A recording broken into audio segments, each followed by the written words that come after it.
Olá, graça e paz sobre a sua vida. Vamos continuar o nosso estudo? Vamos para o capítulo 13, finalizando Hebreus no capítulo 13 agora. Nesse capítulo, nos primeiros 12 capítulos de Hebreus, o raciocínio do autor é muito lógico, ele é muito bem compassado, bem encadeado, né? Cada ponto levando ao próximo ponto, mostrando as coisas melhores do evangelho em relação aos preceitos judaicos, né? Contudo, quando chega nesse capítulo 13, o argumento ele é completado para dar o finalzão do livro, mas ele junta num só grupo muitas exortações, muita coisa junto, né? Então a gente tem que prestar um pouco de atenção no capítulo 13. Ele é maravilhoso, ele é abençoador, mas ele depende da gente ter um pouquinho mais de concentração nesse capítulo. Vamos ler então o capítulo 13 para você compreender ele de maneira bem estruturada.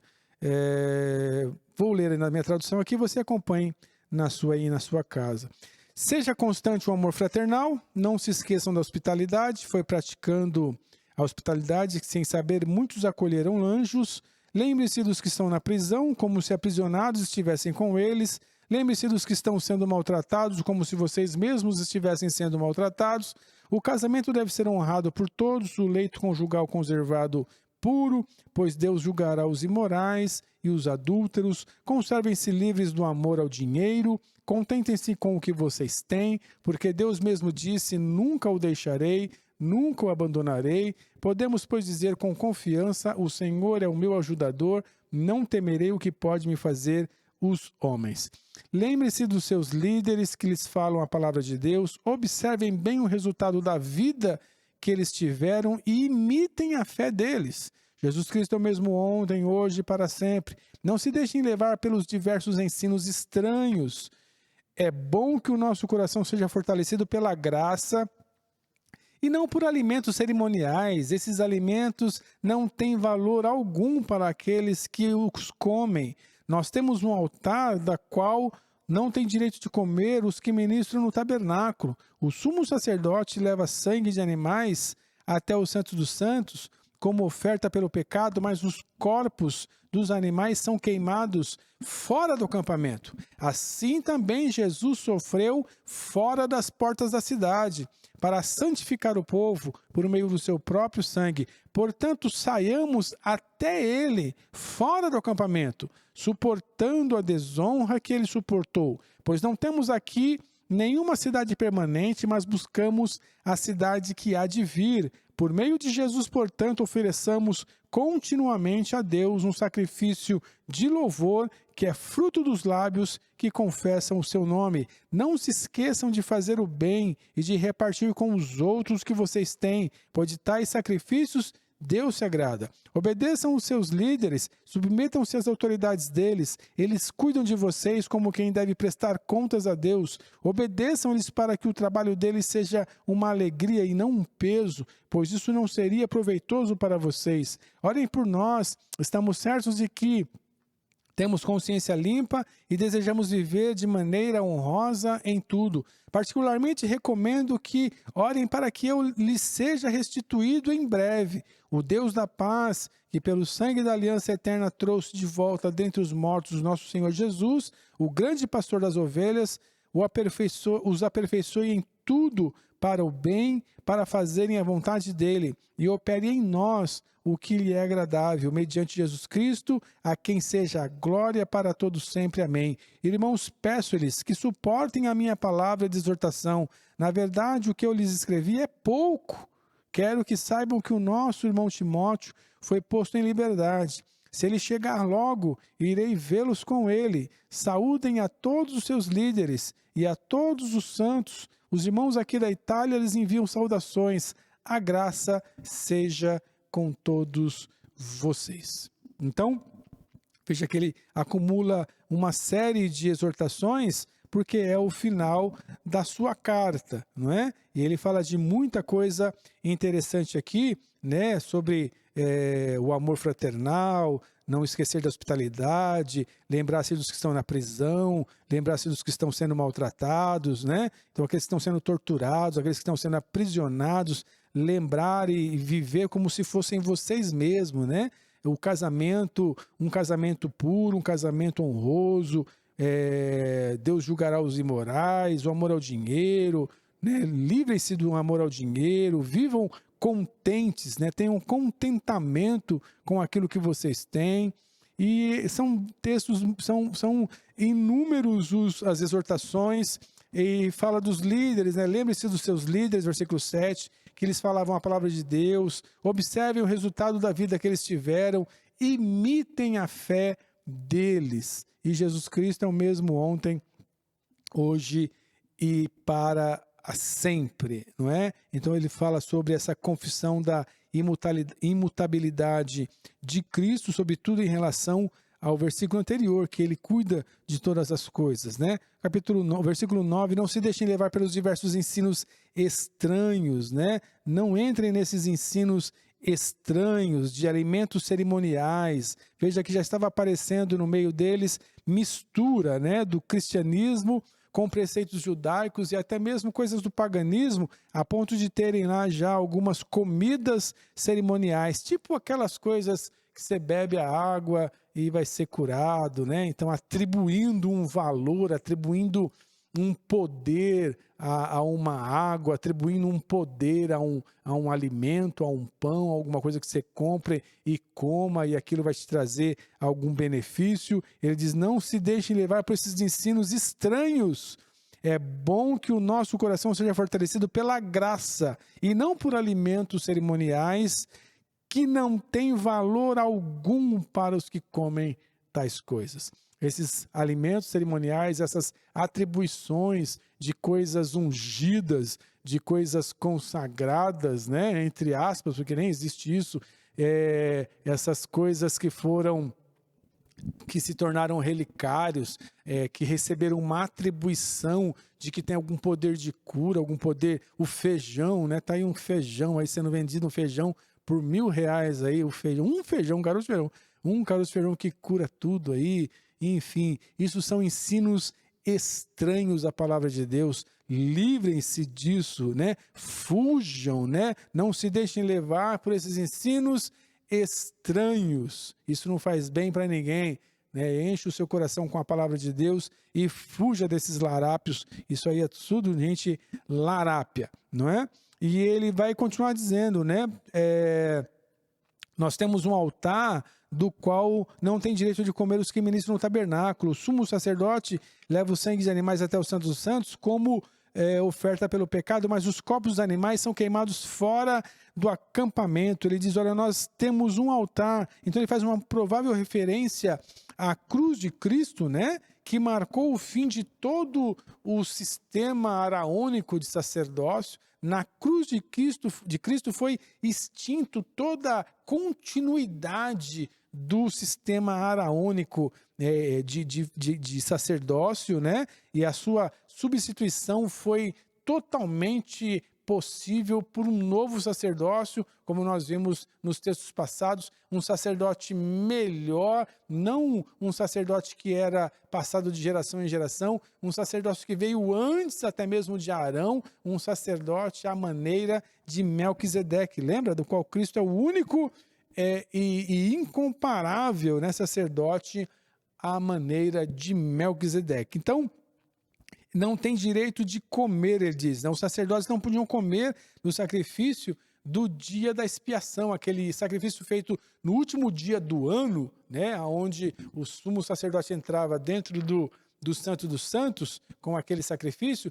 Os sacerdotes não podiam comer daquele alimento, ele era queimado lá fora, era o chamado bode expiatório, lembra? Lançado lá no deserto, para morrer lá no deserto. Então, ele diz, esse sacrifício do dia da expiação, eles não podiam participar, mas nós podemos participar do nosso sacrifício, por assim dizer, né? Mediante o recebimento de Cristo em nossa vida, ele está sempre conosco, né? E ele vai fazer uma alusão aqui no versículo 11, o sumo sacerdote leva o sangue de animais até o Santo dos Santos como oferta pelo pecado, mas o corpo desse animal, do que foi tirado o sangue, ele é queimado fora do acampamento.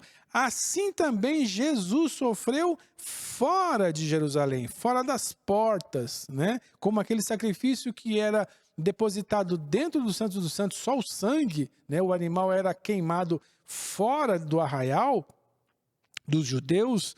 Jesus também foi oferecido, o seu sangue foi derramado, mas o seu corpo foi lá fora que foi feito todo o sacrifício. Então ele diz no versículo 13, portanto saiamos a ele, saiamos a Cristo, né? Vamos a Cristo, aonde? Fora do acampamento judaico, fora dos preceitos judaicos. Versículo 13, portanto saiamos até ele, fora do acampamento, suportando a desonra que ele suportou, pois não temos aqui nenhuma cidade permanente, mas buscamos a que há de vir, né? Então Jesus sofreu fora das portas da cidade, a morte de Cristo fora de Jerusalém representava a eliminação do pecado, ele como sendo aquela oferta do dia da expiação perfeita, que o sangue dele foi levado lá para dentro do Santo dos Santos, mas o corpo fora do arraial, dando perdão do pecado de uma vez por todas, a ponto do véu do templo se rasgar, né? Então os leitores deveriam estar dispostos a entender isso e até mesmo passar a vergonha de ser chamado cristão pelos judeus. Não pense que ser cristão nessa época era uma coisa muito simples. Os judeus iam questionar os cristãos, os judeus que aceitaram Jesus, iam ser questionados pelos judeus, dizendo, vocês seguem um Messias que foi queimado fora de Jerusalém. E é isso mesmo, ele diz, olha, saiamos a ele, fora desse preceito judaico, fora desse acampamento, fora dessa ritualística judaica, saiamos a ele, porque nossa cidade não é Jerusalém, nossa cidade não é aqui, né? Não é cidade nenhuma, é uma cidade que ainda há de vir, né?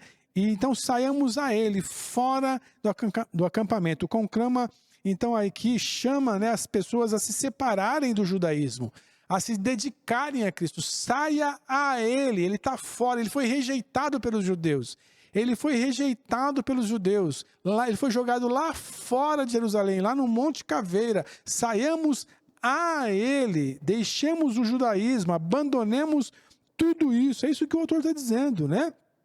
Se separem do judaísmo e se dediquem a Cristo, né? Assim como ele morreu em desonra fora da cidade, assim também os leitores, os cristãos devem estar dispostos a serem ultrajados pelas outras pessoas que nos chamam de tolos, de analfabetos, de um monte de coisa, porque a gente saiu fora de todo tipo de ritualística, fora de todo tipo de religião, para ir a ele, lá aonde ele foi rejeitado pelos homens, né? Então ele é essa, metaforicamente falando, essa oferta, né? Essa oferta a Deus perfeita, fora, rejeitada pelos homens, como ele mesmo disse, né? Eu sou uma pedra rejeitada pelos homens, mas que se torna o principal alicerce da casa, né? A pedra que fica ali na esquina, num dos 4 cantos da casa, segurando o prédio inteiro, né? O alicerce, o baldame ali,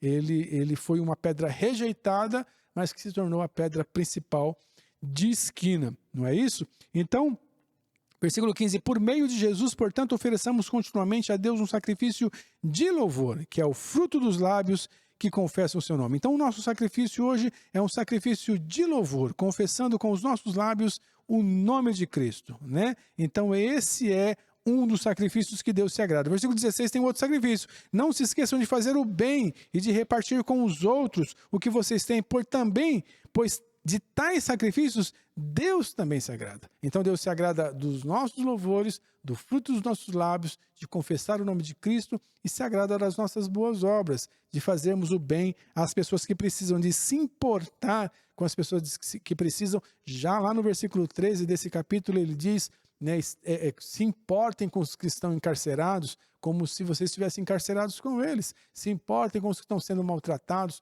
como se vocês também estivessem sendo maltratados, né? E esse é um sacrifício que Deus agrada. Então, esses sacrifícios todos que estão sendo propostos aí para você levar dinheiro, levar isso, levar aquilo, ir para o Rio Jordão, subir uma escada de joelho, esqueça, nada disso é aceito por Deus. Você fique com o confessar a Cristo como o Senhor da sua vida e fique com ajudar as pessoas que precisam disso, desses sacrifícios, diz a Bíblia, desses Deus se agrada, né? Eles não são salvíficos, eles não vão perdoar o seu pecado não, mas desse Deus se agrada, não é? Então ele diz a respeito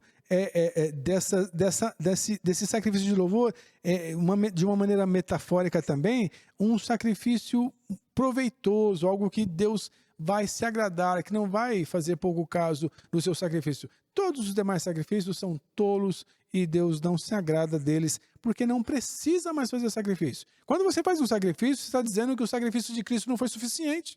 Quando você você parte para fazer sacrifícios para ter algum benefício ou algum perdão do seu pecado, entenda que você está fazendo pouco caso do sacrifício de Cristo. Ele foi o último sacrifício, o sacrifício definitivo, que não há necessidade de nenhum outro mais, né? Ele continua no versículo 18 dizendo: orem por nós, estamos certos de que temos consciência limpa e desejamos viver de maneira honrosa em tudo.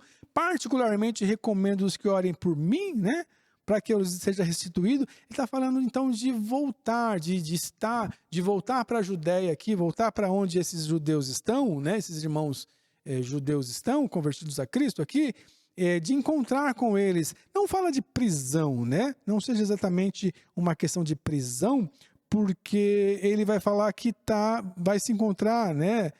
Com Timóteo, não é isso? Então, versículo 19, ele diz que eu seja restituído em breve, e essa localização que ele está dizendo, da onde ele está enviando essa carta, não é nos dito aqui, né? Não é conhecido por nós, mas esse restituir não é que ele está preso, não. Até porque ele vai dizer no versículo 23, quero que saibam que o nosso irmão Timóteo foi posto em liberdade, esse sim estava preso, né? E se ele chegar logo, vou vê-lo quando ele aparecer aí, né? Eu vou ter com ele. Então ele está livre, né? Mas ele está longe, embora Timóteo sim está preso. Versículo 20, o Deus da paz, que pelo sangue da aliança eterna trouxe de volta dentre os mortos nosso Senhor Jesus Cristo, o grande pastor das ovelhas, os aperfeiçoe em todo bem, para fazerem a vontade dele e operem em nós o que lhe é agradável, mediante Jesus Cristo, a quem seja toda a glória para sempre. Amém. Peço-lhes que suportem a minha palavra de exortação. E ele diz no versículo 22, no finalzinho: na verdade, o que eu escrevi para vocês foi pouco, né? Foi pouco. Quero que saibam que o nosso irmão Timóteo foi posto em liberdade. Se ele chegar logo, irei vê-los com ele. Nós iremos aí junto ver vocês. Saúdem a todos os líderes e a todos os santos. Os irmãos aqui da Itália, não parece que ele está em Roma, né? Os da Itália lhes enviam saudações. A graça seja com todos vocês. Veja que o autor aqui ele encoraja, né, as pessoas a terem boas obras, a hospitalidade, a lidar com as pessoas. Ele adverte contra a imoralidade. Ele junta vários preceitos, né, várias exortações nesse último capítulo, né, e joga assim um pouco mais de baseada, não é tão específico como os demais capítulos que ele trata, né?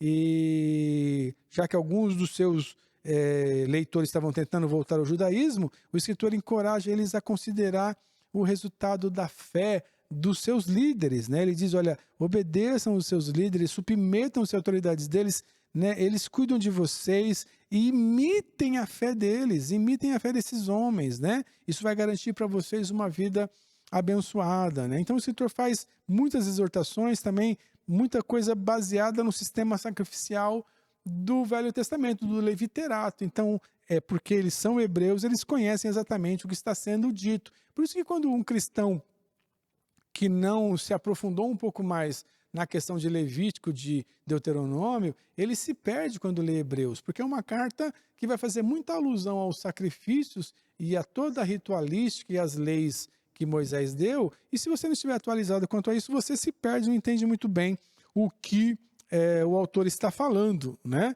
Ele fala de muita coisa, ele mostra que ele tem uma boa consciência, que ele está falando com o coração aberto e que ele quer continuar amando os irmãos, vivendo de uma maneira honrosa. Ele pede oração para que seja, né, dada a oportunidade dele estar com os irmãos. Se ele puder, ele vai com Timóteo, que estava preso, mas já está livre, né? Então, ele fala de muita coisa importante, mas o grande momento aqui do capítulo 13 é esse momento do versículo 12 em diante, né? Assim, Jesus também sofreu fora das portas da cidade para santificar o povo por meio do seu próprio sangue. Portanto, saiamos a ele, vamos a ele, fora do acampamento, suportando a desonra que ele também suportou, né? Então, o autor ordena-nos a obedecer a Deus, a obedecer os nossos líderes, mas a gente já sabe que é uma verdade que muita coisa do testemunho cristão ela foi manchada, né? Veja que ele já fala de falsos ensinamentos aqui, pessoas vendendo coisas ungidas, pessoas vendendo coisas que não têm poder nenhum para santificar eles, né? Ele diz, olha, não se metam com essas coisas que não são bíblicas, né? Que são erradas, de alimentos sacrificiais, aí, alimentos cerimoniais. E é evidente, então, que o testemunho cristão ele foi manchado por muitas práticas antibíblicas por todo esse período.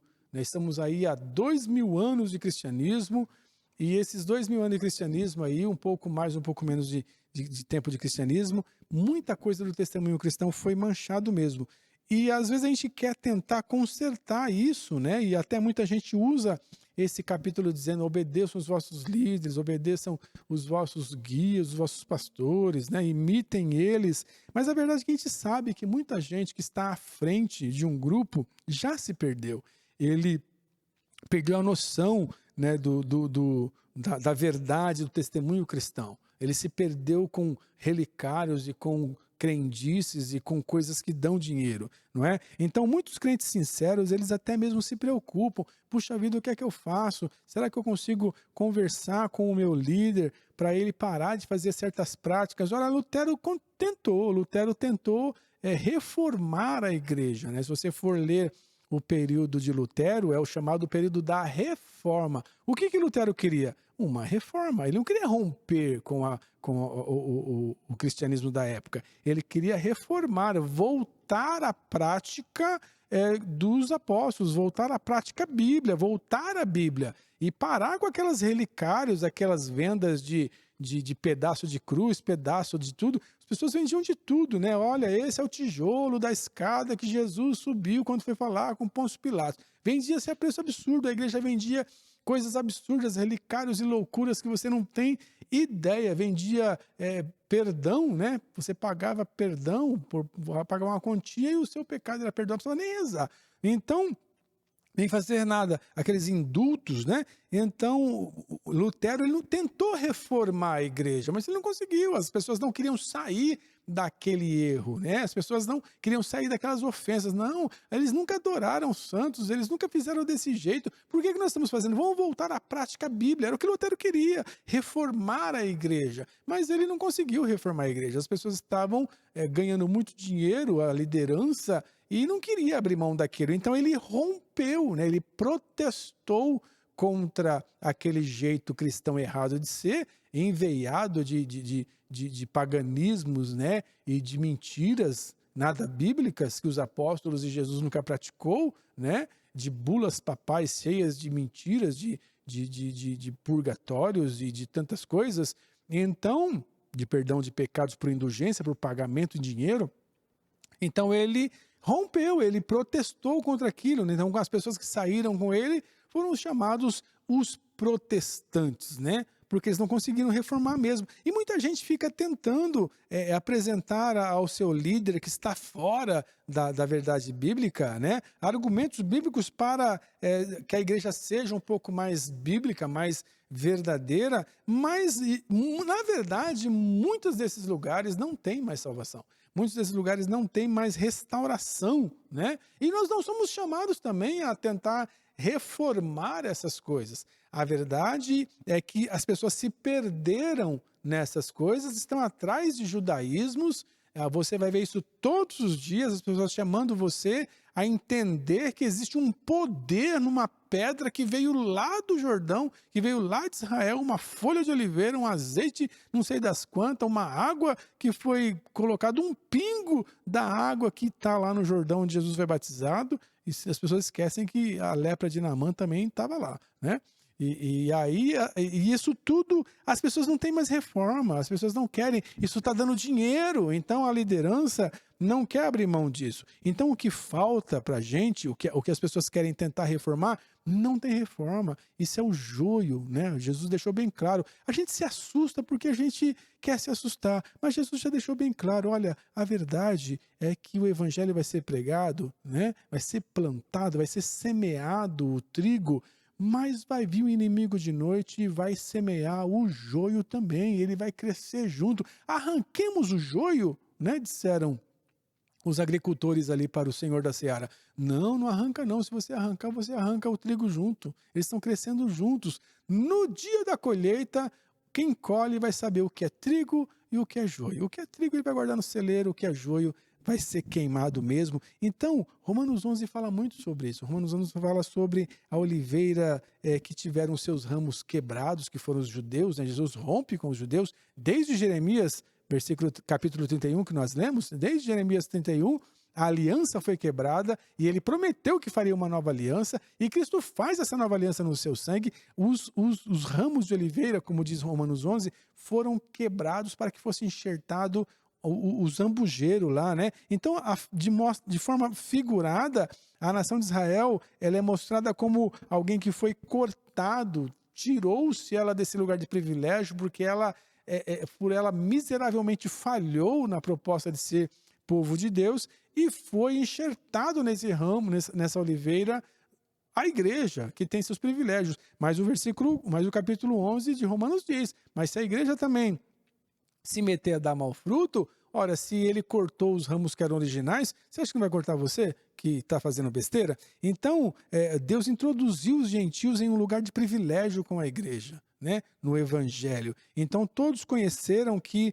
o evangelho é melhor, mas a gente vê agora, num presente século, um monte de gente trazendo judaísmos de novo e práticas e sacrifícios, querendo te vender um monte de coisa.